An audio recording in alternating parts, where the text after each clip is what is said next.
večer. Dovolte privítať na pozápasovej tlačovke trénera hostí pána Vladimíra Egarta, domáceho trénera Vladislava Šimča. Akož tradične, nech sa páči, pán Egart, pár slov zápasu hodnotiacich. Tak dneska odchádzame sklamaní, a to z dôvodov, že prvý polčas veľmi zle.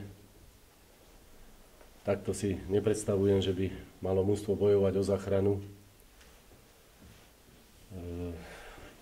Niektorí hráči dostávajú dôveru, ale vidím, že to nepomáha. Takže budeme musieť zase niečo zmeniť. Veľmi slabo aj herne prvý polčas. Nedokázali sme sa presadiť v osobných súbojoch. Prakticky sme nevystrelili na bránu. Druhý polčas sme si povedali, že musíme hrať odvážnejšie, dôraznejšie. Začali sme viac behať, čo prinieslo aj tlak. Myslím si, že druhý polčas sme boli futbalovejší, pohyblivejší. Vytvorili sme si aj zopár príležitostí, ale bohužiaľ nedokázali sme to premeniť. Hlavne tam Pavelková šanca alebo Vyskočilova. Tie dorážky, ktoré sa nám naskytli, sme mali využiť.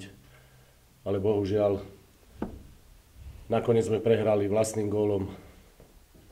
Takže odchádzame sklamaní. Poďakujem.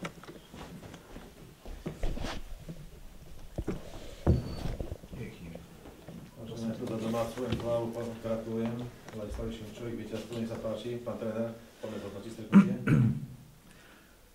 V zápase prevládala bojovnosť. Chýbala mi tam väčšia kvalita, čo sa týka defenzívnej činnosti.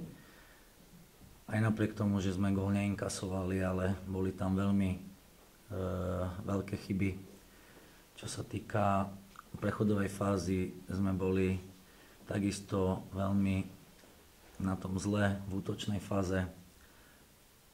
Keby si super nedal gól na 1-0, tak asi by sme ten gól nedali ani do budúceho týždňa.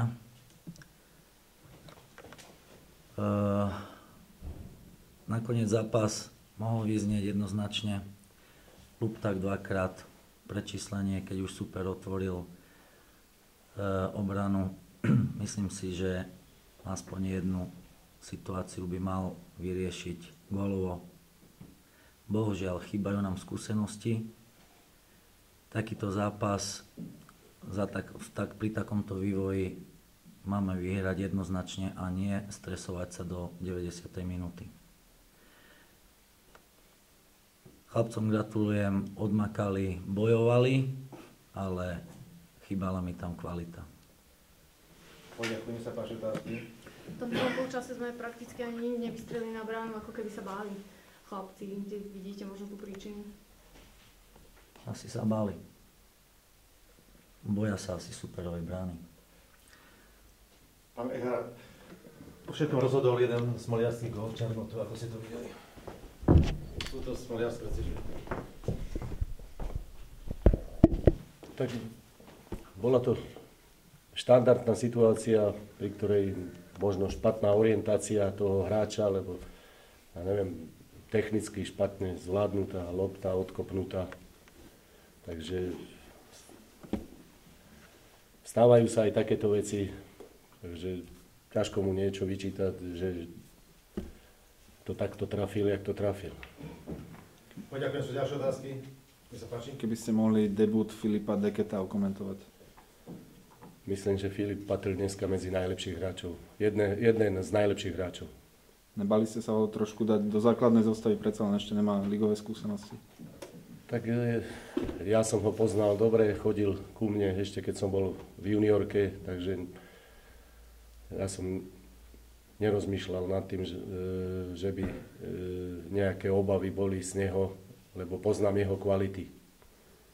Keby ste možno mohli k striedaniam, že čo ste zamýšľali s nimi zmeniť? Tak potom sme už zmenili hru na 2 útočníkov, dali sme tam Pavelku Vysokého v závere. Sme prakticky už s 3 útočníkmi išli, keď aj Klabník sa vysunul, vzadu sme hrali len na 3. Sme išli do rizika, lebo nám, či už prehráme 1-0, lebo 2-3, nám nič nerieši. Pokúšali sme sa to zvrátiť, ale bohužiaľ nedáme gól, tak nemôžeme pomýšľať na body. Z toho, že sme otvárali obranu, si súper vytváral tie šance, takže, ale hovorím, my sme išli do rizika s tým, že nám nič nerieši 1-0 alebo 2-0. Poďakujem obom trénerom.